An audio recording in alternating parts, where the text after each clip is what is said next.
Welcome to another episode of Mr. Carlson's Lab. Today on the bench I have a Precision Apparatus Company E-200-C signal generator that we're going to go through and restore together. So let's get started. Before I start taking this signal generator apart, let's take a look at the controls on the face to get a better idea of how they've set this thing up. So we'll start in this corner here with the RF controls. We have RF control 1 here and RF control 2 here. The reason that we have two RF controls is just so that we can fine-tune the available RF at these two RF output jacks.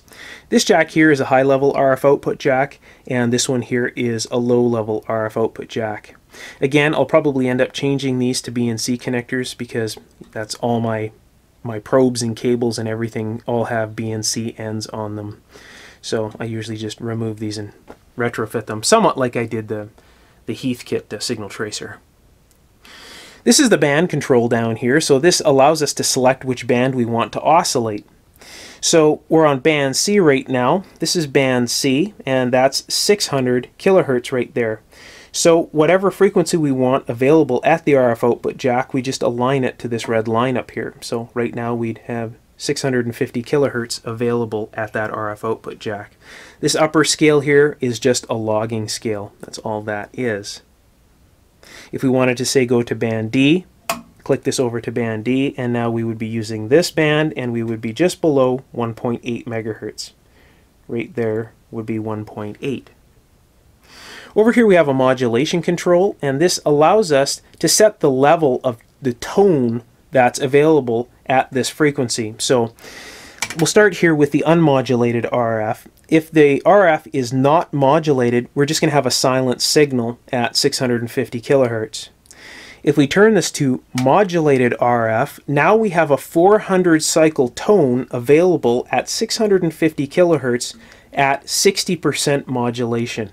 So right here would be 50% modulation and 70% modulation, and so on and so forth. So really all this is doing is setting the tone that's available on that carrier. Alright, we have external modulation here. We can externally modulate this unit.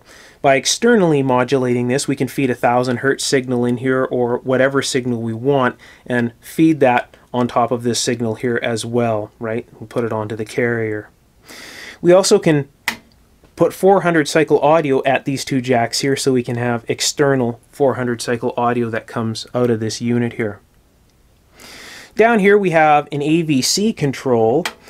Now what this does is this allows us to put an AVC voltage into the receiver to defeat the AVC that's in there already, and it goes from 0 to 50 volts. So kind of a handy control if you ever want to do that. And when I get into a receiver, and if I ever use this function, I'll explain that in further detail at that point. Here we have a little red pilot light on the bottom, which just tells us that the unit's on, because it is kind of a dark unit. This would be the only way we could tell that we've left it on. And we have a little fuse over here, so that just protects the unit in case something goes wrong. Now if we want to take this thing apart, it's relatively simple. All you do is take the screws out that are around the perimeter of the device. You don't need to take any of these out or any of these out, just all the ones that are right around the edge. Basically the screws that are followed by this black line all the way around here. And there's a few screws on the rear of the signal generator as well, and we'll take a look at those here in just a moment. Once you have the screws removed from around the perimeter of the face, all you have to do is remove this screw here on the back side and this screw right here, and the whole chassis will just come out of the front. Now you can see on the back they've also got some rubber feet, so if you want to use this thing laying on its back and have the controls facing straight up, you can do that. This has also feet on the bottom of it down here, and I'm going to use it standing in this position right here. You can see on the top of the signal generator, this handle here is, seen better days. It's pretty rough. You can also see that this has seen a pretty harsh environment. There's rust on all the brackets here and everything like that. So what I'm going to do is clean up the case, and I'm going to also remove this handle and all this bracketry and just leave that off of the top. And the reason that I'm not going to replace that is because the entire top area of that signal generator is completely useless with this handle on here. Without this handle, I could put a vacuum tube voltmeter on top of this thing, or fit some other piece of gear up here and better utilize the space on my bench. So what I'm going to do is I'm going to turn this thing around, remove all the screws, and we'll take a look inside. Okay, I've got all the screws removed from around the face and on the back side here, and this should just come out of the front. Just like so. A little bit sticky. It's probably been in there for years and years and years.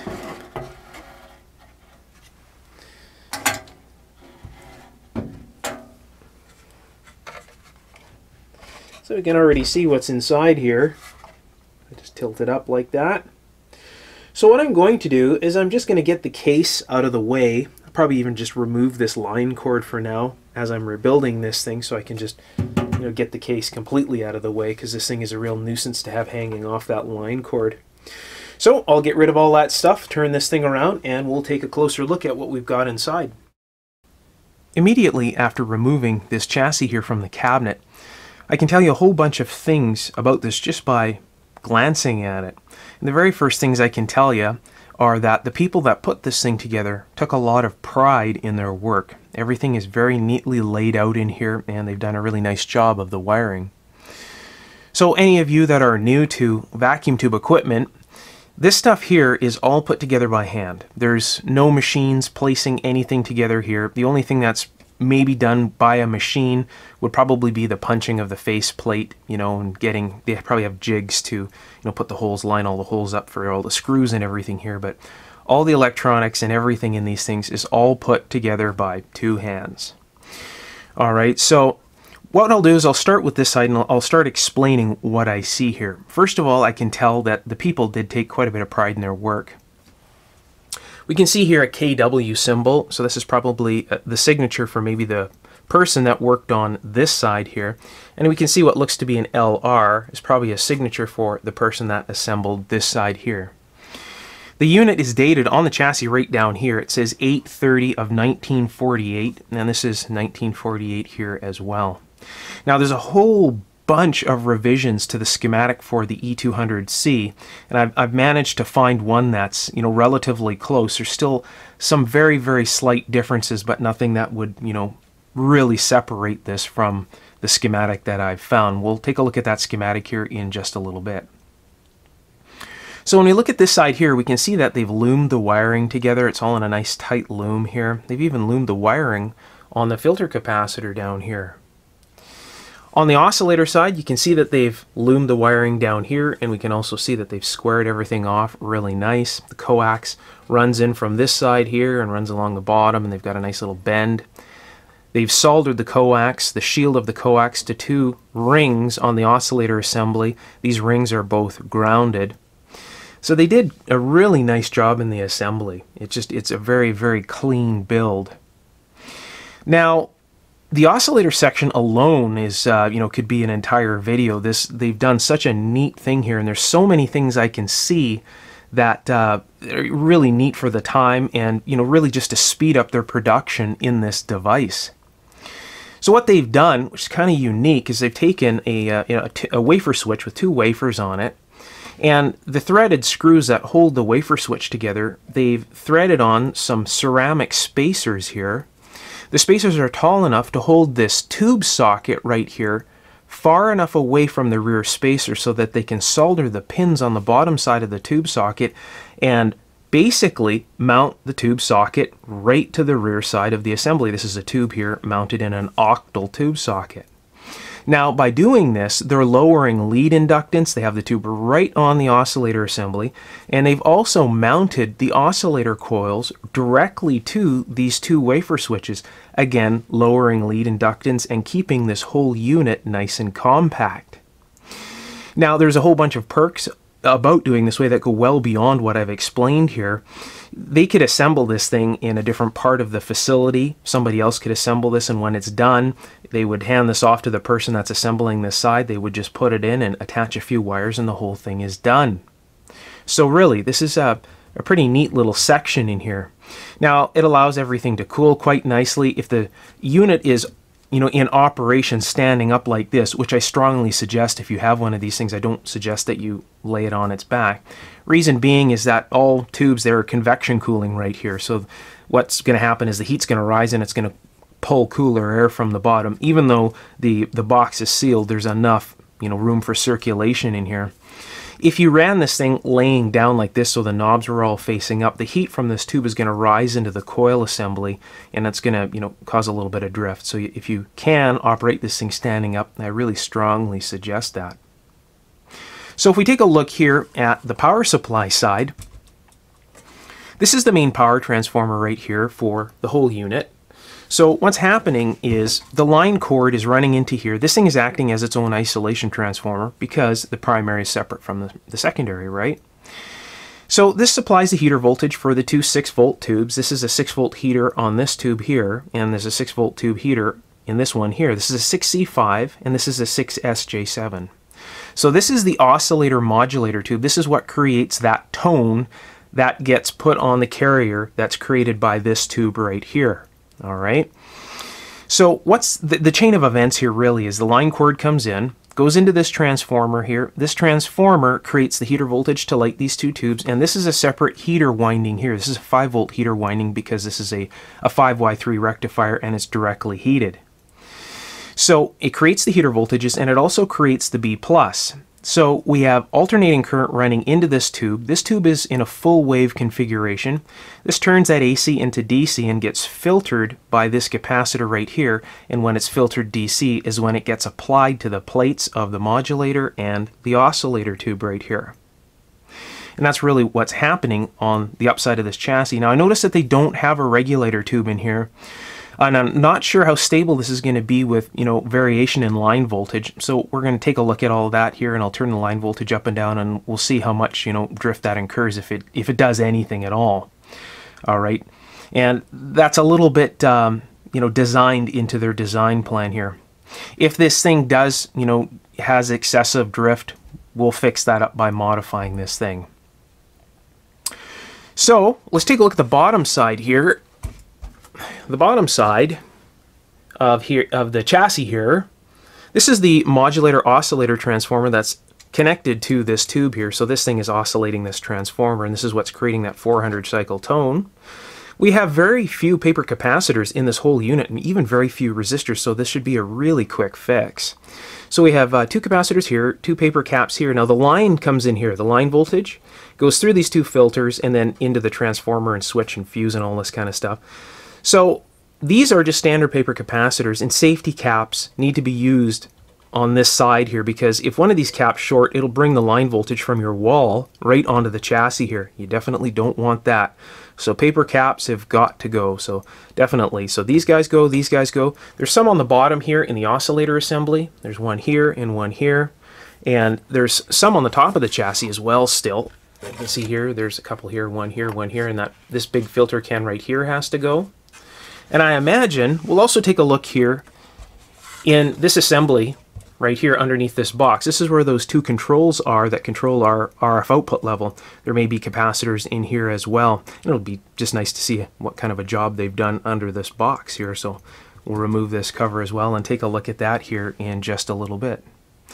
So all in all, they've done a very, very nice job for, you know, a unit that is completely hand-built.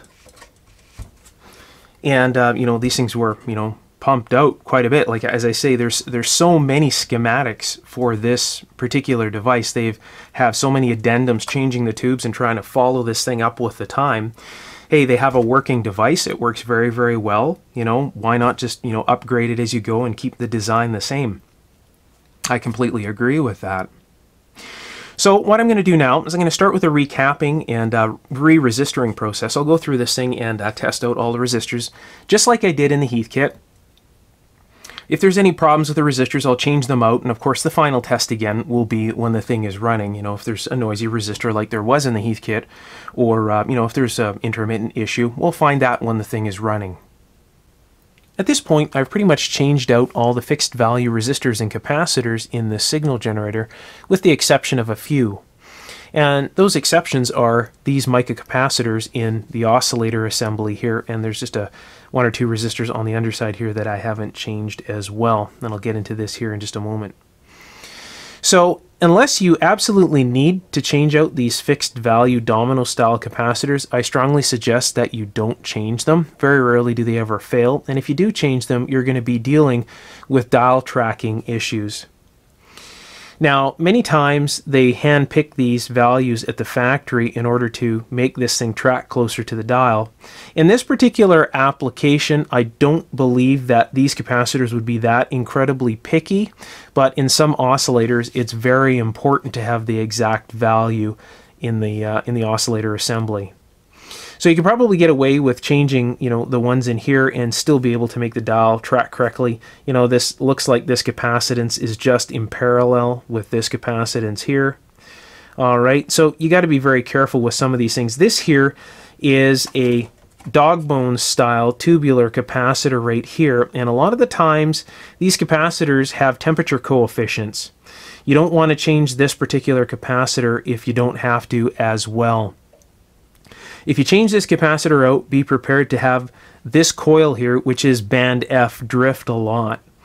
So this capacitor here most likely has a temperature coefficient that's going to allow this to compensate for drift as this thing heats up.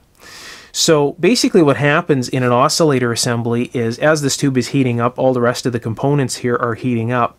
When things heat up, they expand, like this capacitor right here. If it expands, of course, we're going to get a capacitance change. Now, they tailor these particular capacitors to counteract in the opposite direction so that it evens out. So basically, it's trying to cancel out drift, and that's really why this particular capacitor is here. So very important, you definitely don't want to change that capacitor out unless it's faulty. Again, I really don't suggest that you operate this thing with it laying on its back. I do suggest that you have it in this orientation here so that when the tube convection cools this way. You can see that if you're going to tilt this back, all the heat from the tube would go right into this assembly and probably cause quite a bit of drift for quite a while until you got temperature stabilization within this unit. So you can see I've removed the attenuator box here. This is the shield on the attenuators right here. This is a real pain to get off. You're going to have to remove the chicken head knob on the front and move this assembly aside and desolder these wires. This braid is pretty stiff, and you're going to have to pull this back and slide this down the braid. There was a rubber grommet in here which I'm going to replace. There is a capacitor under this shield that you're going to need to replace. It's one of those solar sealed tight capacitors. I'll just grab the one right here. This is the one that came out, and it is leaky. So they're called sealed tight to seal the leakage inside. So these are very electrically leaky. They all have to go. So this was mounted right here close to the chassis. It connects from this piece of coaxial cable here, the center conductor, to the wiper of this upper potentiometer here. So if that capacitor did short, there would be a possibility with these two VRs wide open that you would have B+ on these jacks here. You definitely don't want that if you're feeding it into a sensitive antenna jack. So you definitely need to replace that capacitor there with a new one. So that's that section there. Now, I've also replaced the two jacks here. I've replaced both of those thread style jacks with two B&Cs. And if we look at the face of the unit here, you can see I've also cleaned it up. So these are those two B&C jacks right here. Now, removing those old threaded jacks is really quite simple. Just basically clip the wires that run to them and undo the nuts on the back side. And you have to kind of pull them out because they've got a spline that presses into the face of this unit. Kind of pop them out, and these new B&C jacks will fit not incredibly tight, but pretty tight within those holes there. Not enough so that you can, see any kind of hole bulging out around the side of the B&C. And they look factory. As long as you align the two little locking tabs, either to the top or to the side like that, if somebody didn't know that this thing didn't come with B&C jacks, it kind of looks factory the way things are set up. So when you have these jacks removed, it's a really good opportunity to remove all the chicken head knobs and remove this dial and the little marker here on the front, and clean the entire face of this thing up while you have it all apart. I did that with some mild detergent, and everything came up really clean. If the lines go missing on the chicken head knobs, there's a real easy trick for that. Get some white out All right, put some whiteout in this chicken head knob, let it, dry up, and then just scrape the rest of it off with your finger, and it'll leave a nice little white line in the chicken head knob. So that's a neat little way to restore that. I also have a way to, refresh the crinkle coat on the actual case of this unit too, and I'll show you that here in a little bit. It looks like a brand new unit. So I cleaned this all up. You got to take into note, if you're going to remove this dial assembly on the front like I did here, they have different sized shims under the top and under the bottom here. The bottom ones are longer than the top, and they have this little marker up here too as well. So you want to make sure that either you take pictures or just remember where you put this, or even draw it out. Putting this thing back together can be a real pain because there's all sorts of different size spacers and washers and stuff to make everything align up correctly here. This here was just cleaned with a very mild detergent as well. Any kind of detergent that you use to clean anything like this, you want to try on a very inconspicuous area to make sure that it doesn't damage the paint on this. And you also want to make sure that you don't take this little red line out of the indicator here. So when you have this thing all apart, again, good idea to clean the whole face up. You want to do it all in one shot with all the chicken head knobs off. I didn't take the potentiometers out or anything like that. I didn't remove the dial lights or the fuse holder or these things or anything like that. But you want to clean the face kind of in a uniform fashion. If you only, clean it, you'll have spotty looking marks on the face. So this is a really, thorough clean, aside from, my finger marks and stuff that are on there now for me handling this thing so much. And that's how it turns out. So this unit is almost looked like it came off out of the factory. It turned out to be so incredibly clean. I had no idea that it was going to come out this nice. So that was kind of a nice surprise. So back to these jacks over here again. So I've replaced these with BNCs here. So I'll just zoom in on that a little bit. So what I've done is this side here is the low-level jack, first of all, and there is a resistor in line with this jack. So in order to shield that resistor so that there's no leakage from the high-level side into the low-level side here, what I did is soldered a new resistor, which is 3.9 k ohms, to the center of the BNC, put some heat shrink tubing over it, got some shielding off of a piece of coax, put that shielding over the top of it, and then soldered it onto this nut here to shield this entire resistor right up to where it goes into the potentiometer there. All right, so it's kind of a bent coaxial shield. It's also soldered, the braid is also soldered to this negative lead right here, and you can see where it comes out and runs in. That'll greatly reduce the amount of RF level that's going to leak in from the high side over to here, so I can probably get this thing way down into the microvolts. And that's what you need for very sensitive receivers. Now if you're going to try and do the same thing, you're going to need to do that Weller soldering gun modification that I did by using the piece of copper in the end. I can link that below this video, so if you go just below the Show More tab, I'll link that video in there. You'll need to do that mod to solder the braid to the back side of this nut here. If you're going to try and do this with a standard pencil tip, just absolutely forget it. The face of this is just going to sink off all the heat as you're trying to solder this braid here. So you need a very, very hot gun, and I also use some RA flux. So you want to sand the nut that's holding this BNC jack in very well, and then when you put the RA flux on there, it should take the solder really quite quickly. Now you also have to be careful you don't heat this too incredibly hot. You don't want to melt that little plastic insert. If you have Teflon insulated BNC jacks, hey, all the better, you can apply all the heat you really want. But these are plastic, so I had to be kind of careful with this. But it turned out okay, nothing melted, and everything turned out just fine. So I'm kind of excited to see the RF level, how low I can bring it on this jack right here. Be pretty interesting. Now these capacitors on the back side of the oscillator assembly here are to adjust the dial tracking. That's what these things are for. So if you find that one band is grossly off, you probably have to adjust one of these things. If this band here was grossly off and you couldn't adjust it, that would be, make this capacitor here suspect. All right, and so on and so forth. So a very quick and easy way to tell which bands are the lowest frequency to the highest. The lowest frequency oscillator coils have got the most amount of winds on them. So this would be the lowest. You can see that this one is the second one up, and then it kind of goes around in this fashion. So this would be A, B, C, D, E, and band F. And we know that band F is the highest frequency, and it has the least amount of turns on that coil there. So the higher you go in frequency, the less turns you're going to have on that coil form. All right. So you can see that this is definitely a low frequency. That's quite the bobbin of coil on this one right here. It's quite a large bobbin. So that's the way that works there. Now for fine adjustment here, in this main tuning capacitor right here, you can kind of see slits in the plate. I don't know if you can see those slits in there.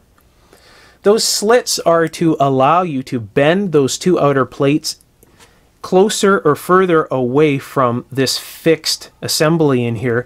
And you don't have to bend them straight. They can be kind of bent like this as long as they don't touch these plates. And they're designed to either add or remove capacity from this at certain portions of the band so that you can make it track correctly. Now, most all old radio receivers that have this style of capacitor have those cuts in these plates here. And if you notice that all of the plates are all completely even all the way around and nobody has bent these plates, the people at the factory or whoever has designed that receiver hasn't taken the time to really fine-tune that band. So now these plates will only adjust one band. Of course, every other band will follow this particular tracking. So the band that you use the most, you want to do this on, or either that, if there's a band that's way out, you can try and adjust these and then deal with the differences on the lower bands. This capacitor affects all bands. All right, so these little slits here, again, just allow you to move those two outer plates around, and they're kind of all the way around there. So that's what that's for. So we'll look at the power supply now. Turn this thing upside down and move it over.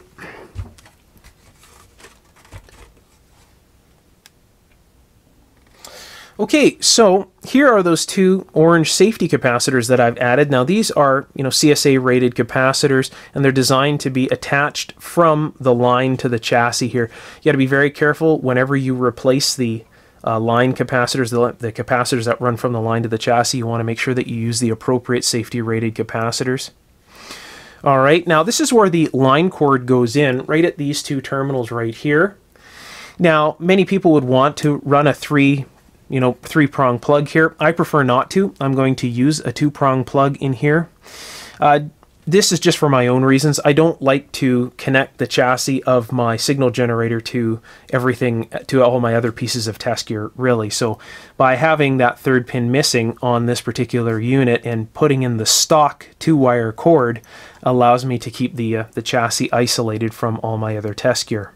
That's a personal preference. If you figure that you want to do that and run a 3-wire cord, that's completely up to you. I've replaced the electrolytic capacitors here. Now, this one here is a rather large one because it's, before the, or right at the cathode, I should say, or the filament of the 5Y3 rectifier. And I've changed these capacitance values just a little bit. This 47 is across the AVC potentiometer. And this capacitor here is the other line filter. Now, in the end, I may do another modification to this signal generator here to make it even more friendly to use. And we'll discuss that in the end after we've tested this thing and we see how this thing works. You can see I've replaced the capacitors here and the resistor down here in the 400 cycle oscillator section. So that's pretty much it. Not too much to explain down in this area. Just, cleaned it up a little bit. That's what it looks like when it's all cleaned up. Let's take a look at the schematic and get an idea of what the engineers were thinking about when they put this small signal generator together. So there is some slight variation between this schematic and my unit. This one's dated 1940 and my signal generator is dated 1948. Now back in 1940, it was still pretty common to use 4-pin vacuum tubes, and that's why they use a number 80 tube here. It's a 4-pin tube. Moving up to 1948, 4-pin tubes are getting phased out at this time, and everything is pretty much octal tubes like the 6SJ7 and the 6C5, and they're even pressing on beyond that into 7- and 9-pin miniature tubes. So what they've done is they've removed this socket and they've installed another octal socket in here, and they've replaced this 80 with a 5Y3 rectifier. Now, the 5Y3 rectifier tube symbol is exactly the same as the 80 tube symbol here, so if you were to put some white out over the 80 and write 5Y3 in there, you really wouldn't know the difference. They haven't drawn in any pin numbers or anything like that. The other difference is my unit has the fuse on the front face panel, or this unit has the fuses in the wall plug. And that really is the only differences between the schematic and my unit.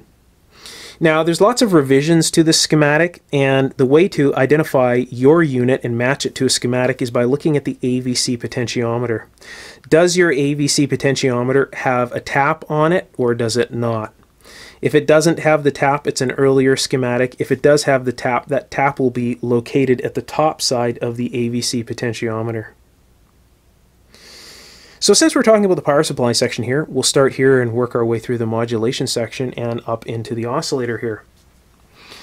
So this is the line cord, plugs into the wall, goes through two RF chokes and into the transformer here. These are those two orange capacitors, those two safety capacitors located on the underside of the chassis there. The reason that we have two RF chokes here on the line cord is to stop any RF leakage from this unit coming back out the line cord and going into the wall. When you're lining a receiver and you're way down in the microvolts, the last thing you want is a radiating line cord. So that's why these things are here, to prevent any other radiation. We want to keep all the RF at these jacks and not on the line cord. S2 is just a switch, that's the on-off switch. On the other side of the transformer here, we have a full wave rectifier configuration, so both ends of the B+ winding are going to the plates. The center tap is going through the AVC potentiometer to ground here, so this is 4K above the chassis here, alright, so they've actually lifted this center tap above the chassis by 4K ohms. Now on the face of the unit, it goes from 0 to 50 volts, alright, and that's negative 50 volts. So this here would be 0 and this would be negative 50 volts at this point right here. So by doing that, you can pull an AVC voltage off of here if you want to defeat the AVC section inside of a receiver that you're tuning. That's really why they've added this here. And there's that one little extra tap that runs off here through the switching network up into the suppressor grid of the 6SJ7 here to put a bit of a negative voltage on that suppressor grid. We'll get into this section here in just a little bit. Now, a lot of people get kind of confused with this capacitor array here, and I can understand why. Now, C4A is hooked up conventionally. We got the positive on this side, negative on this side. We see the chassis here. C4B, same way, positive on the upside here. Negative is attached to this particular side of the VR or to the center tap of this transformer winding here. Now C4C right here is where it gets a little bit confusing. The positive of C4C attaches to the chassis or ground, and the negative side attaches to this side of the AVC potentiometer. The reason that they've done that is because the chassis is more positive than this side of the winding, because they have 4K between this side of the winding to the chassis, so technically this is 50 volts negative to the chassis. Alright, because it's lifted by 4K right here. So when you install C4C, make sure that you install it the right way. The positive needs to go to the chassis. If you install that backwards, you'll damage the capacitor. So this 5 volt winding here is what lights up this number 80 rectifier tube. So there's 5 volts AC here, lighting up the filament. And there's also the B+ on this same filament coming out here, and then that supplies the voltage for these two other tubes right here. This here is a filament winding that just lights the tubes up, so that heats the cathodes up in the tubes and also lights up the pilot light. Now you'll see that this tube here has its very own filament winding, and the reason that it does is because there's high voltage on this winding as well, because this tube is acting as a directly heated rectifier tube. So we need a separate isolated winding to light up these two other tubes. So one end of that winding is just to the chassis or ground, and then the other lead goes to X, which is X here and X here. And you can see the other end of the filament just goes to the chassis. And that's pretty much how the power supply works. So moving over here into the modulator oscillator section here, we have a 6C5 tube, and this is hooked to T2. So we have two windings on this side of the transformer, and these two windings are what's creating the oscillation here with this tube. Now, in order to change the oscillating frequency here, aside from the transformer, changing C10, C11, and R9 will change the frequency, all right? So if you were to take this capacitor here and change this capacitor's value, you'd either up or down the frequency depending on adding or reducing capacitance. So if you're wanting to alter the frequency that's that this thing is working at, you would change C10 and R9. C11 is just a blocking capacitor. Now, of course, that's in series with this capacitor, so that, of course, will also affect things. But these are the two values that you would change if you wanted to change that frequency of this oscillator right here. So this side here is doing the oscillating, and this is the secondary side here, and this is the side that modulates the suppressor grid of the 6SJ7 tube here. Now, this section is a very interesting oscillator section. This 6SJ7 is wired up in this circuit as an electron-coupled oscillator. And they're really using this 6SJ7 to its full extent. You really can't do much more with this tube, and I'll start explaining this thing here. So what an electron-coupled oscillator is basically they're using the control grid and the cathode here is the oscillating elements. We're also using the screen grid here. It's kind of acting as a plate, and it's also creating separation inside this vacuum tube. Now, by creating this separation inside the vacuum tube, this tube is actually performing two functions. It's performing as an oscillator and a buffer. So what's happening here is we have the cathode connected up to these coils on the top, and we have the grid connected to these coils on the bottom, creating our oscillator here. Okay. We have this screen grid acting as somewhat of a plate, and it's also acting as a shield inside this tube. So the way that the oscillation is coupling to the plate here is by electrons, hence electron-coupled oscillator. Now, by running the suppressor grid at ground or a negative voltage creates even more separation inside this tube. So by using an electron-coupled oscillator, we're actually allowing ourselves to use an extremely wide load variation at these jacks here without dragging the frequency of the oscillator. So instead of coupling capacitively or inductively, we're coupling with electrons inside of this vacuum tube. Now, this is a really neat system, and it's also extremely stable for what they're doing here. Now, being an electron-coupled oscillator means, again, that this is an oscillator and a buffer tube, but they're even maximizing some more on this. They're using this as a mixer as well. They're mixing the modulation signal into the suppressor grid here. So they're mixing that 400 cycle oscillation into the suppressor. So now we have an oscillator, a buffer, and a mixer all in one pentode. Talk about maximizing on your design. So that's what they're doing with this one tube here.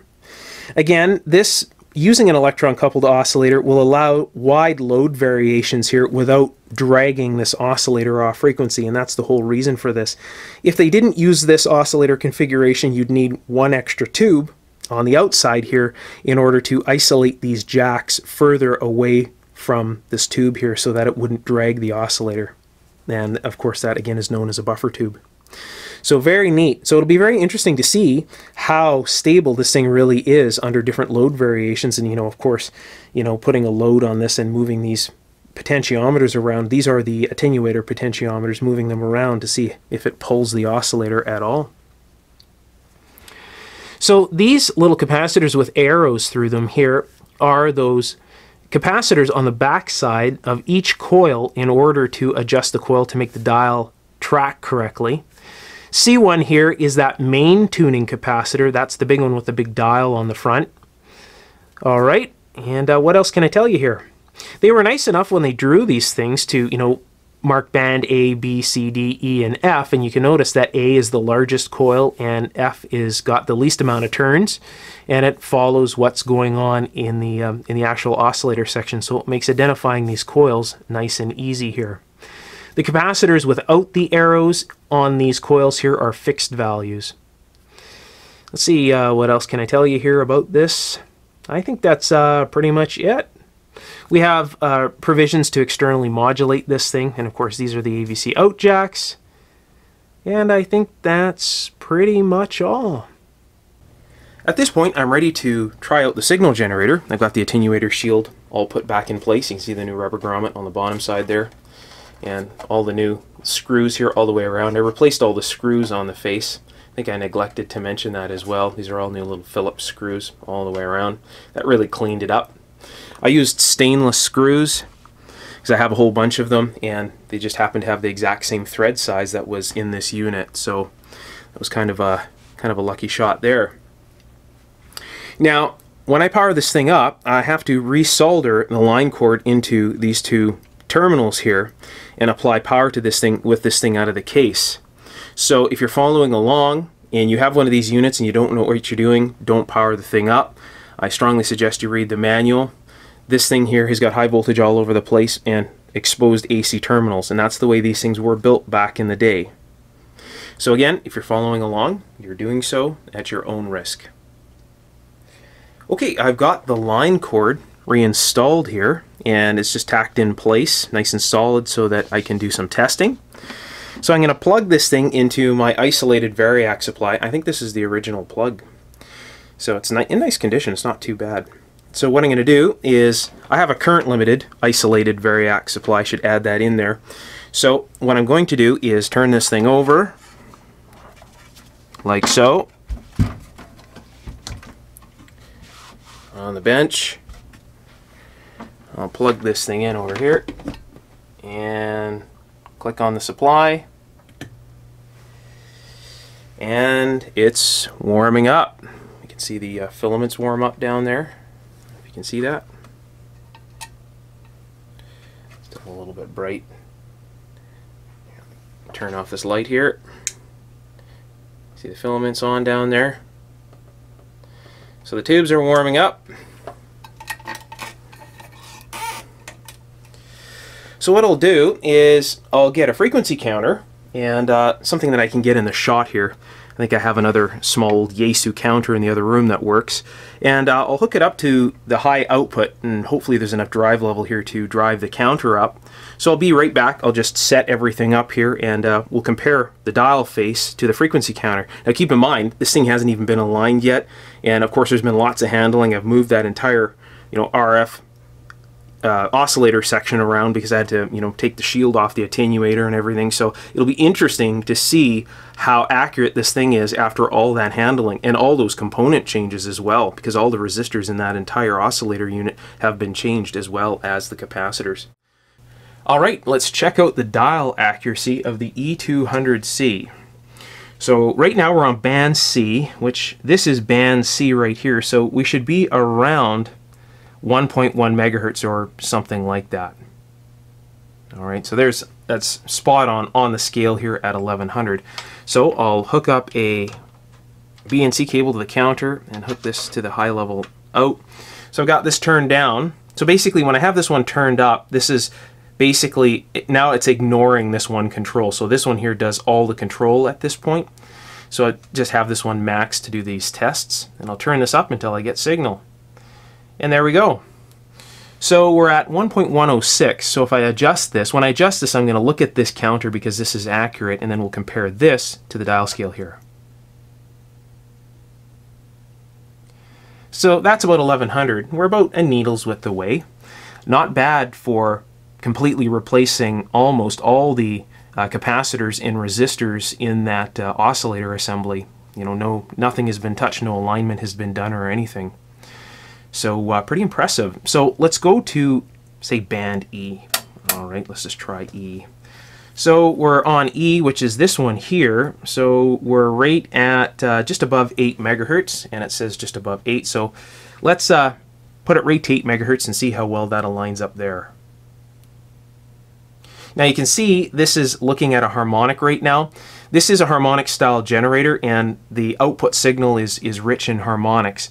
So in order to ignore that, you're going to have to tailor the output level until it gets rid of that. So you can see now I've turned it down and now it's looking at the actual frequency here.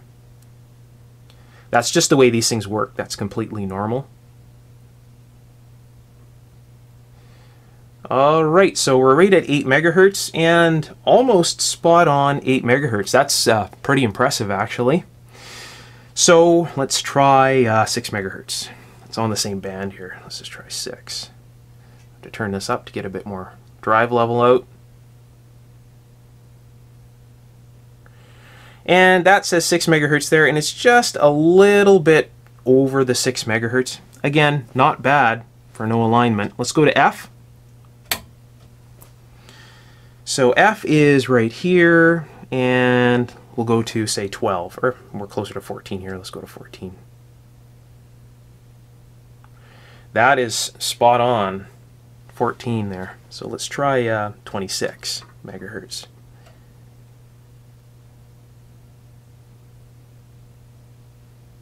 Well, that's very surprising. The highest band is right spot on. That's right on line with 26 there. So the lower bands could use just a little bit of touching up, maybe some adjustment in the tracking, and the thing should work okay. The signal generator is set to 4 megahertz or very close to, and the transmitter monitor over here is set to listen to that 4 megahertz signal. Now right below the 4 megahertz signal here we see 34 millivolts, and that's the strength of the RF signal coming out of this signal generator terminated into 50 ohms. Pretty strong signal actually. And that's with both the RF controls set to their maximum, and we have the high level RF output jack attached to the analyzer over here. So what we want to do is we want to check out the audio oscillator section in here. We want to check out the frequency and see how accurate the modulation control is here. So I'll turn on the audio oscillator in here, or the modulator section. And what I'm going to do is turn up the modulation control to 60% here. And we'll take a look at what we have on the analyzer. So we can see we have a modulation frequency of 263 hertz, which is much lower than 400 hertz or 400 cycles. So why that's low is kind of odd, since all the values in the modulator section here are all fixed values. That's kind of bizarre actually. And the percentage of modulation is at 42, maybe 43%, something like that, and we're pointed at 60% here. So technically this should be pointed over here somewhere. So it's a little shy on frequency and a little shy on its modulation level. So I'll just turn this off. So that gives us something to troubleshoot. Let's find out why the modulation frequency is so low. We'll go after that first. This is the audio oscillator or audio modulation section within the signal generator. And these are the capacitors that have been changed, and they've been replaced with the exact same values. So this capacitor here was originally a 0.1, this is a 0.1, and the original value for this capacitor was 0.01, and that's exactly what this is. Now the resistor that runs from the grid to ground was a 250 k ohm resistor, and that's been changed with a 270 k ohm resistor, but that's still nowhere near enough of a difference to make that kind of a difference in audio. So if we look at the schematic, in order to alter the audio frequency to bring this up to 400 cycles, we're going to need to modify this capacitor value here, and we're going to need to modify this resistor value probably quite dramatically.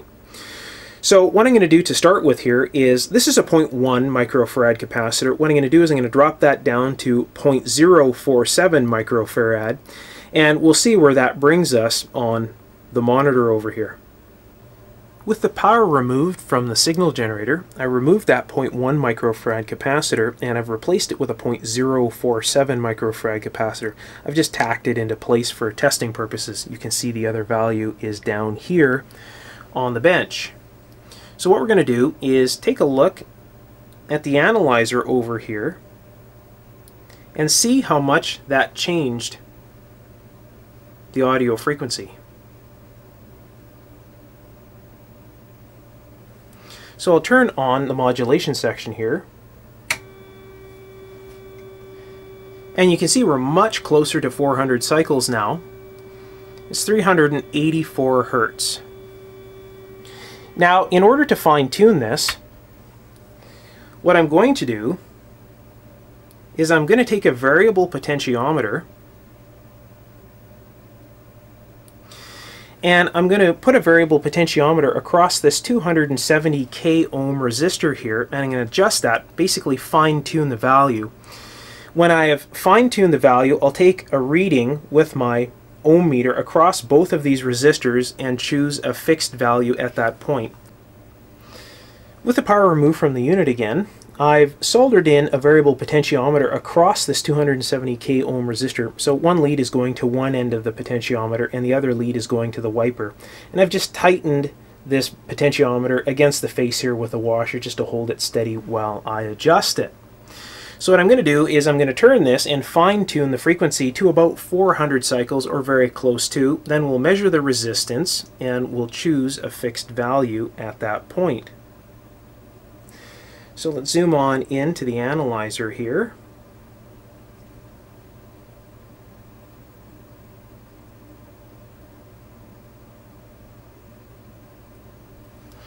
And I'll turn on the oscillation section, and I'll just start turning this variable potentiometer.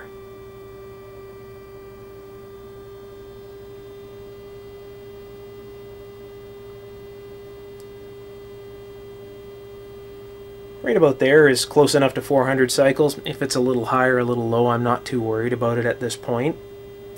So I'll shut the section off. We'll come back over here and take a look at the resistor. So now what I need to do is measure across this. So I'm going to remove the power from the unit and shut the power down. Alright, I've got my two ohm meter probes already across it. That little hiss that you heard was the analyzer. Basically the signal level went down to 0. So the power is removed, and this is a rather high impedance connection here between these 2 points on the tube socket, so I don't need to desolder anything. I can just measure directly right across the tube socket and get a resistance. So 158 k ohms will give me a 400 cycle tone.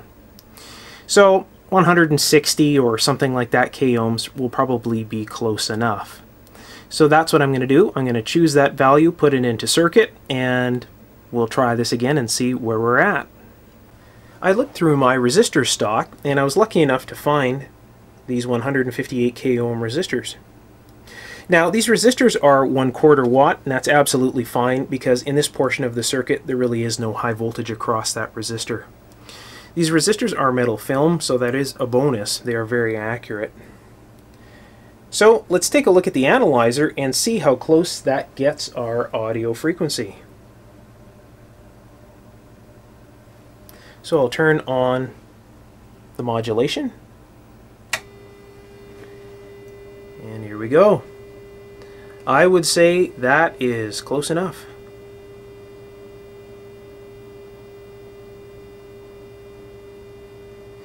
No problems whatsoever.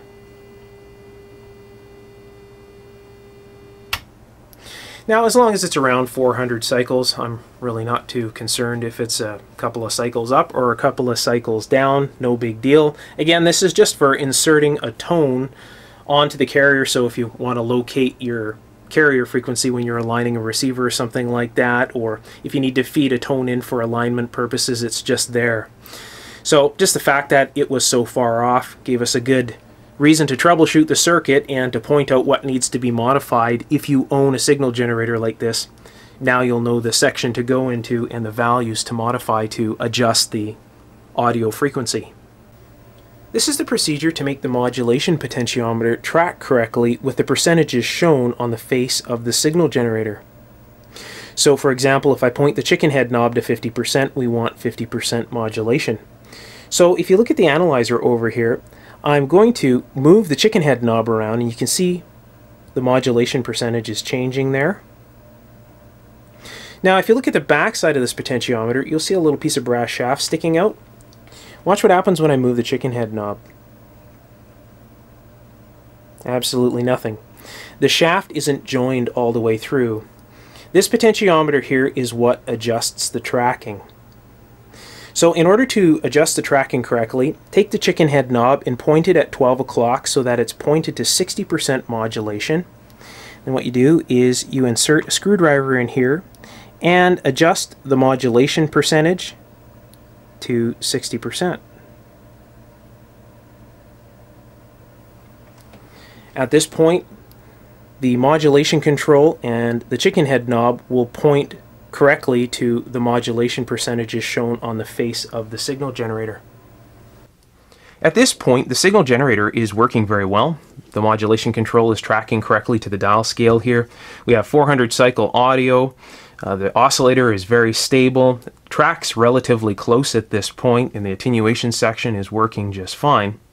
Before I go in and finish off the dial scale calibration and move those little trimmer capacitors around on the coil and maybe adjust those plates in the capacitor here, I'm going to add a really useful feature to this old signal generator that'll make it, much more versatile. And what that is a buffer circuit in order to drive a frequency counter that will be independent of these controls. So no matter where these controls are, the frequency counter will still read the frequency. Now, at the point when you have an actual frequency counter hooked up to this thing, you really don't even need to pay attention to this dial face anymore. You can just read directly off the frequency counter and, ignore this. But I'm going to align this as close as I can, as well as have the frequency counter so I can use it either way. And the way I'm going to do that is I'm going to install a small circuit in the back here. I'll probably get a small project box, put it here, and install a cathode follower. And I'm going to use that basically as a buffer stage between the oscillator and the output B&C that I'm going to have mounted on the rear side of the case here. So in order to bypass the attenuator network here, we have to tie right into the plate. And by tying into the plate here, we're going to have to use a 50 picofarad or a capacitor of that value to so that we don't load this too incredibly much. We don't want to really drag the oscillator. And I'll run a coaxial cable up over to a project box here, and I'll design a small cathode follower circuit and have that run out to the rear side. And that'll give us quite a bit more versatility. Now, when I design that cathode follower, I'm going to play around with it a little bit so that, to its best ability, it's going to avoid or ignore that harmonic energy. It might even soften it up just a little bit. So that way, when you're tuning this thing around, you don't have to worry about levels or anything like that. You can just tune the dial, and it'll just read correct all the time. So that's the next goal. So that's what I'm going to get started with in this thing. And you guys can use this circuit yourself. You can install this in your own signal generator, and you'll find it probably to be quite a useful buffer circuit. Again, if you're going to build this thing, you're doing so at your own risk. You got to pay attention to the high voltage precautions, and of course, if you wire the thing wrong, you can probably damage your frequency counter and yourself. So if you're going to build this thing, just take care and enjoy the little circuit. All right, I'll get started on that, and when I have a little bit more to report, I'll be back. I've designed a circuit in the old gray matter, and I think it should work okay, and I'll share that circuit with you when I have this whole thing all put together. This is the box that I chose for the job, and this is a Hammond box. The number is 1590 mm. These are relatively inexpensive, and they're great for RF projects, conductive box and all that kind of stuff. You can see I've already drilled a hole for the tube socket on the top here. I have a hole drilled for the B&C. And this is where the lead-in wires will come in, and inside I already have two standoffs. So I'm already kind of pre-planning how everything's going to be laid out inside this box. So what I'm going to do is run you through my thought process as I'm designing this right here. So this is where I'm at right now. So I figure I'm going to take this box and I'm going to mount it to this wall right here for a bunch of reasons. So I'll probably mount it within this area somewhere right in here. So the tube I'm going to use will be a 6DJ8 or a 7308 or an ECC 88 or the like. I have a bunch of 7308s, and it's a nice industrial version of the 6DJ8, or very close to. So the reason I have this at this point here is the tube will stick up to about this point, and then it gives it a little area to cool. Now the tube really doesn't get all that incredibly hot, but of course it does radiate some heat. Now, whenever you're designing something like this, you want the tube in a free area. You don't want the tube to radiate heat into any tuning capacitors or inductors because that will cause drift. Heat causes parts to expand. Expansion causes changes in capacitance and inductance. And of course, that causes drift. So you want this to be in an area where it's going to be able to cool without really affecting anything. So the total heat will end up adding in the box later on, but it's not directly affecting anything. Like, you wouldn't want to have this mounted down here with the tube sticking out like this, right? Now, whenever I design something, my whole design goal, and I keep this in mind, is when I put this thing together, if somebody is to open this thing up in the future and look in here, I want them to go, wow, that kind of looks stock, but they didn't use 9-pin tubes really when they had this octal thing going on here. And this is, this would be quite the mix. We have octal tubes from the 40s, and then we have this, rather modern looking 9-pin tube sticking out of the top here. So, it puts that thought into people's heads. What's going on? This looks like a really professional modification. Was it sent back to the factory? If you can make people think that, you know that you've done your job right. It's a really, really clean job. And that's what I'm going to be doing here. I'm going to have all the wires nicely loomed, and I want this to look as factory and as clean as possible. So the way I'm going to do the BNC jack here, the BNC will fit right into this little hole right here. All right. Now you're thinking, okay, well, this is still inside the case. What's going to happen? How's he going to get the cable out? Now I'm going to have another double-ended BNC jack with a thread mount on the case. I'm going to run a cable down to here. And the reason that I'm going to do that is because when I pull this thing out of the case, if I ever want to service this or do anything, I can just undo the BNC cable, and this whole thing is independent. I also have a BNC jack still remaining here, so if I ever want to do any testing, I can just clip my BNC cable on right here and go directly to a frequency counter. So it works out in a whole bunch of different ways. Now, when I was planning this, I'm thinking to myself, okay, should I mount this here? That would work really well. It's close to the oscillator assembly, and it's here, and the BNC jack could, come right out to a cable that would just go to the back. But there's a whole bunch of reasons that I shouldn't do this. Now, one of the reasons is if I ever need to service this thing, I need to take off this attenuator box, all right, which requires me to remove the oscillator assembly, which very well could, cause some, dial calibration issues after you've done that. And then I got to remove this box, and then I got to take out all the screws to get this box off of this box. So, not really all that practical. Number two is I don't want to pass any RF current from this box through the attenuator box. I don't want to do that whatsoever.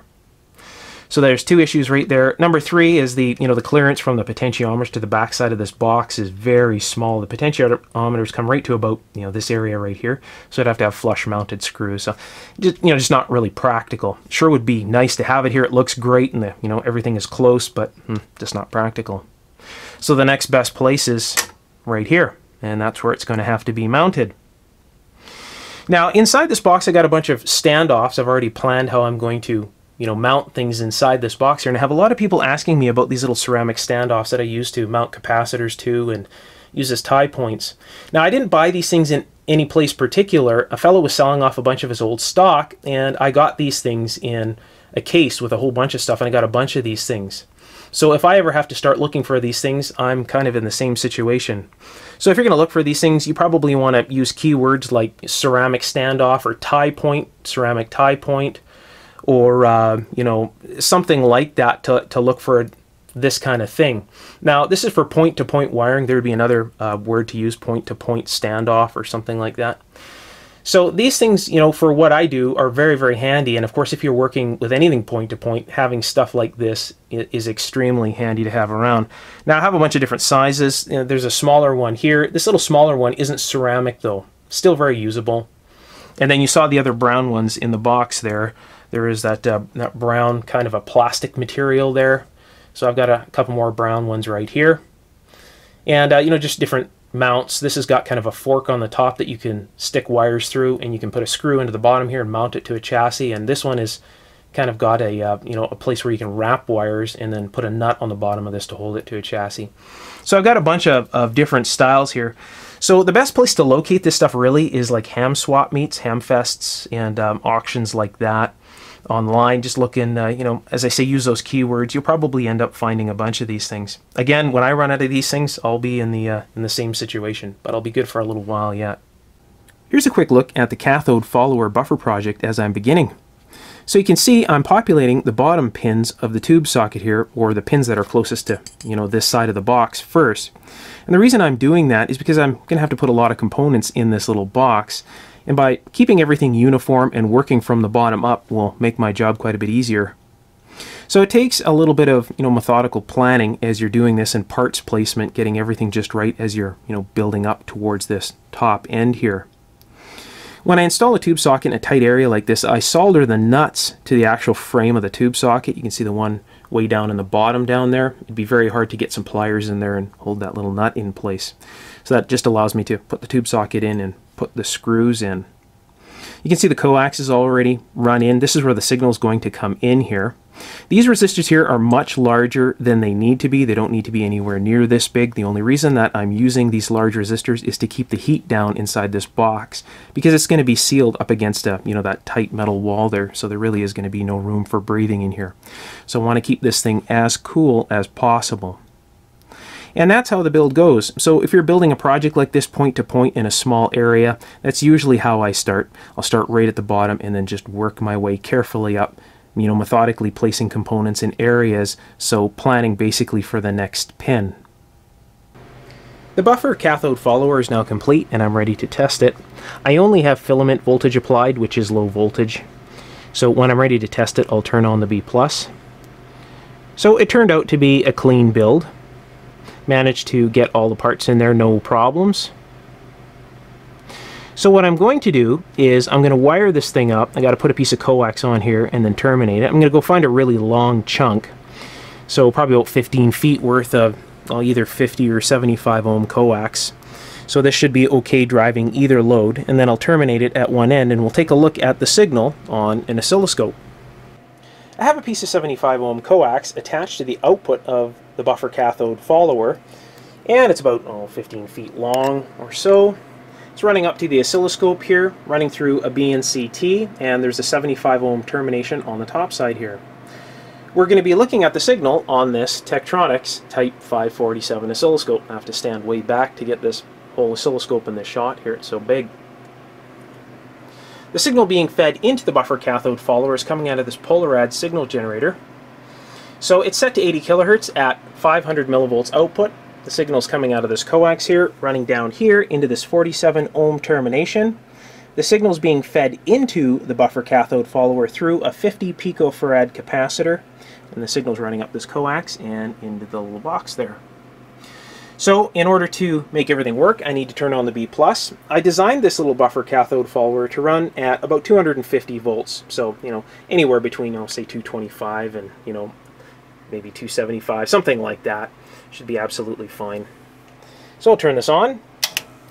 The unit draws very low current, about 7 or 8 milliamps at 250 volts. There's the signal, nice and clean. Now, there is a little bit of 60 cycle AC present on this signal right now, and the reason that it's present is because there's so many wires all over the place here. I've got all these loose wires just hanging out. This thing is supposed to be clamped to a chassis, because this has got a very different grounding scheme to it, and I'll show you that on the schematic in the end here. I can't even explain it right here. I'll have to draw this out and show you how this attaches into the circuit. It's quite an explanation. And that's just because of the way the Precision Apparatus signal generator works. For another signal generator, I'll show you how to modify that so you don't need to have that separate grounding system. So lots of wires here, and again a little bit of AC getting into there. And I'll show you that on the scope here in just a moment. So that's 80 kilohertz, and again a nice clean signal. So let's try, we'll say 2 megahertz. How does that sound? 2 megahertz. Alright, so I'll adjust the oscilloscope here. Nice clean sine wave, no problems whatsoever. Alright, so the top end of that Precision Apparatus signal generator, before we start utilizing the harmonics, is 30 megahertz.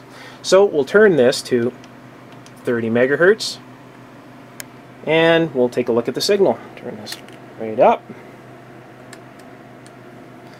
and give it a bit of brightness and adjust the trigger level. And look at that. Nice clean signal, no problems.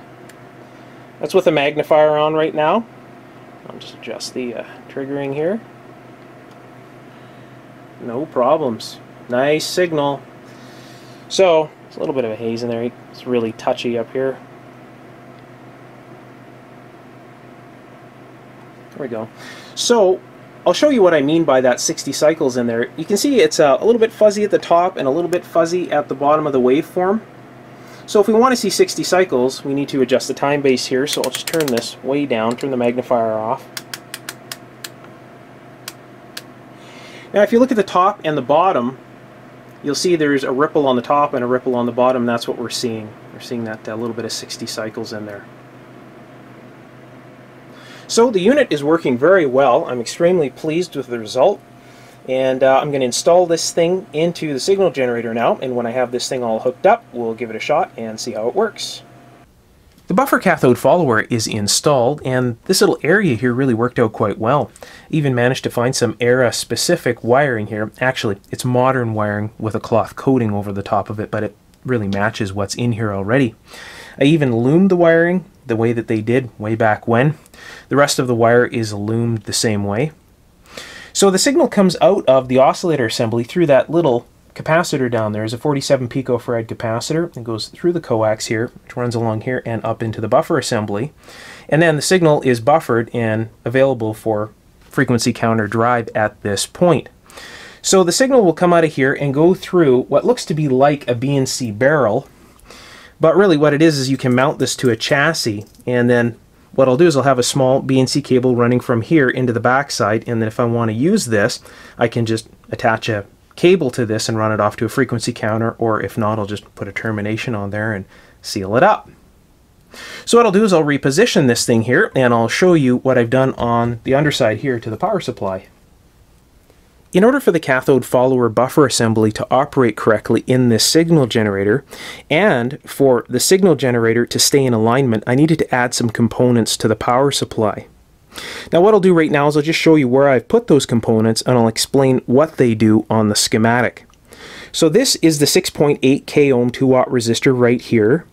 This is the 100 k ohm 2 watt resistor down here. This is just a wire tie point, so this is an insulated standoff. There is no connection between this point and the chassis, so this is just to support the components and the wire that's running off. This is a 47 microfarad 450 volt capacitor, and there's one more standoff just like this on the other side here that supports the negative lead of this capacitor. The negative side of this capacitor is not tied to the chassis, it's tied directly to the center tap of the transformer. And again, when we look at the schematic, I'll explain that at that point. This is the RF cathode follower buffer circuit that I've come up with for the Precision Apparatus E-200-C signal generator. Now I've designed this circuit in such a way so that very minor changes to the circuit allow it to be used for many different applications. This is a very, very versatile circuit. I kind of designed it to be that way so you guys can all use this thing if so desired for many different signal generators, or if you wanted to, you could even use this thing as a vacuum tube active probe. This would be an AC coupled active probe used for RF. That would be its limitations. In fact, I may even make this into an active probe and use this in the future. So we'll see how that goes. Now, this particular schematic is designed the way it is because it has to adapt to this E-200-C signal generator, and they've designed this thing a little bit bizarre. So there's a lot of modifications that would make this a lot simpler in a different application, and I'll go through and explain that right now. So everything that you see in that small gray box that I've added to that little sidewall inside the signal generator is pretty much from this point on. You can ignore this part. This is the part in the power supply in the bottom that we just looked at. This is that 6.8 k resistor, that 100 k resistor, and that 47 microfarad capacitor. So really the lead out wire from the box would be from here on. And of course I've illustrated the coax outside the box and the 47 picofarad capacitor that ties into the oscillator assembly just for, ease of understanding this schematic. Now you'll notice on the schematic I have a B- written here and a B+, and I have a separate ground. Well, these grounds are RF grounds. They are not tied directly to the B- supply, and the reason that it's done like that is you can see there's a ground here. I need to isolate the ground and tie the B- in at this point. If I tied the B minus to the ground and just had one solid grounding system for this thing, what would happen is I would pull more load across V1 potentiometer, which is a 4K potentiometer. And if I pull more load across this, it's going to decalibrate the dial scale. And of course, we're going to be adding another 8 or so milliamps across this, which will create extra heat. So the sensible thing to do would be to tie B minus in at the center tap here and tie the B plus right at the rectifier here. So if you look here, it says to T1 transformer center tap, and that's the center tap right there. That way we avoid pulling extra load across this potentiometer here, and we have all the grounds here as just RF grounds. So you can see a capacitor here is isolating the DC ground from the RF ground everywhere. So everywhere you see a ground symbol is classified the same as this. It's a ground symbol that would be tied to the chassis. Now, to further, enhance the accuracy of that control once this circuit is added into this E-200-C signal generator, there's an extra 100K 2-watt resistor that's tied from that 6.8K 2-watt resistor to the chassis ground as well, creating somewhat of a small voltage divider between these 2 points right here. Alright, so the voltage at this point here, the design center of this, is to be around 250 volts. And that's the perfect voltage for this. If you go down to 225 or to 265, it'll be, or even 275, it'll be absolutely fine. There's no big deal. Now, you'll see here that this runs out through that piece of coax to a 47 picofarad capacitor in this assembly. Now, this is coupled pretty heavily into this oscillator, and the oscillator doesn't mind because it's an electron-coupled oscillator, so it has that buffer in there already. If you're going to be using this on a different signal generator and they're not using the same topology, they're not using the electron couple type oscillator, you may need to put this circuit very close to the oscillator and very lightly couple it right into the grid without any coax or anything here.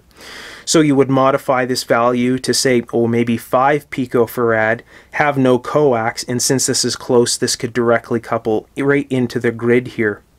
Now, a coupling capacitor is absolutely needed, of course, because we want very little. We want this circuit basically just to sniff the oscillator. And we also have DC on this point right here because we have a voltage divider between here and here. We have 150K and 150K, and that's running into the grid. So there is DC voltage right up to this capacitor right here. So you need to keep that in mind. There always needs to be a blocking capacitor of some sort at this point. Now I get into explaining exactly how I came to drawing this entire schematic, and that would be an entire video within itself, designing this particular cathode follower circuit. But this has the ability to drive very long runs of 50 or 75 ohm coax, and at the end of that coax you want to run a termination. So if your frequency counter isn't terminated into 50 ohms or into 75 ohms, the same impedance as the coax that you're going to be running, you want to run a T at that end, like I did on the oscilloscope earlier, and terminate the coax properly in order to, stop reflections and things like that happening within that coax. That's a very important thing to remember. Now, you're free to build this schematic and use it and modify it. If you build this, you're doing so at your own risk. Be aware that if you build this thing wrong, you can zap yourself or your frequency counter or your test gear. So you got to be very careful when you put this thing together. If you're worried about the level that's available at this BNC jack getting a little bit too high for your frequency counter, you can put some back-to-back diodes across this right here, maybe some 4152s or something like that, and experiment with that at that point, and that should create some limiting at this point right here. So that's how this circuit ties into this signal generator here. So quickly again, the B plus ties right in here. The B minus ties directly to the center tap right here, and all the ground symbols on this are RF grounds, and they would tie to the chassis, the same ground that's shown right here. So next, let's take a look at how this thing works and how it drives a frequency counter. I have my Nixie tube frequency counter hooked up to the buffered output on the rear side of my signal generator. That signal is coming through a 50 ohm piece of cable through a BNCT into the Nixie tube frequency counter, and at the other end of the BNCT is a 50 ohm termination. If I had a piece of 75 ohm cable here, I would have a 75 ohm termination. If I was to solely dedicate this counter to this signal generator, what I would end up doing is putting a 50 or 75 ohm termination right inside the Nixie tube frequency counter, and that way I wouldn't have to have this mess on the front here. If I was to, say, put this on top of the signal generator, say that's the way it was going to sit in my test gear setup, what I would probably do is put a BNC jack on the rear side of the Nixie meter, and then that way I could have everything nice and clean here, and I wouldn't have cables drooping into the dials. So that cleans things up. I've done that quite a few times with different pieces of test gear. Now in the very near future, I'm thinking of doing a restoration video on a Nixie tube frequency counter just like this, or maybe even scratch building a Nixie tube frequency counter, something that everybody could follow along with and do themselves. Use off-the-shelf parts, just standard logic ICs or something like that. So build something that's maybe purpose-driven for a signal generator like this, or maybe even make one that's just a little bit more complex, and one that'll do a bit of math so that you can hook it up to an old shortwave receiver or communications receiver, and you'd have a Nixie tube display for your antique radio or receiver. So you can let me know what you think of that idea below, and if I get enough positive response on it, I'll do a video on it. So the real bonus of having that buffer circuit inside the signal generator and having the frequency counter sit off to the side here is that this is now independent of these RF controls. I can put these RF controls anywhere I want, and it does not affect the frequency counter whatsoever, and that's extremely handy when you have these controls way down at the bottom, so your signals are way down in the microvolts, because receivers are much more sensitive than frequency counters are. So, the frequency counter would drop to zeros well before, you would lose the signal on a receiver. So when you turn this thing down really low, of course, you have still tons of signal in the receiver, but the frequency counter isn't reading anything anymore when you have them hooked to these jacks. So technically, this signal generator now is acting like a modern piece of equipment. It has a real-time display on it. And that's the real bonus of that little buffer circuit in there.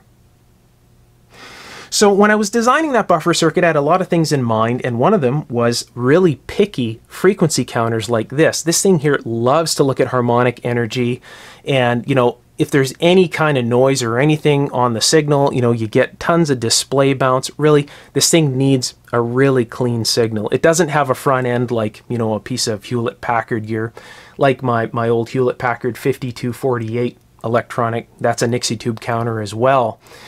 That thing, you can feed dirty signals into it and it'll figure it out on its own. This thing, there is no chance. So when I designed that cathode follower buffer, I wanted it to keep the signal as clean as possible, and even if possible, maybe filter out some of that harmonic content. And it did a pretty good job, because I get no display bounce at all, and it looks at no harmonic content coming out of this thing. If you recall earlier, when we had this hooked up to the jack on the front here, the display was going all over the place no matter where we set these knobs. So it is a really, what would you say, a useful circuit for an old signal generator like one of these things, or even like any kind of old ICO signal generator or old Heathkit signal generator. It really is a useful addition to all of these things. Of course, and what beats a real-time display, right? So now you don't have to use the dial. You can use this to get an idea of where you want to be. So you'll look at the dial. We're at 16.9. So we're on band F right here. So we know 18 is right here. So we can just scoot to 18, and we know that we're very, very close, and just fine-tune it with the meter. So very, very handy addition. And I'll just cruise through the bands here. I'll go to the lowest, which is A, and you can see, even right down at the bottom, 88 kilohertz, 87 kilohertz, no problems. And as I go through it nice and slow here, no harmonic content whatsoever. Nice solid reading. That's the next band up now, so I'll just cruise down. Everything works just perfectly.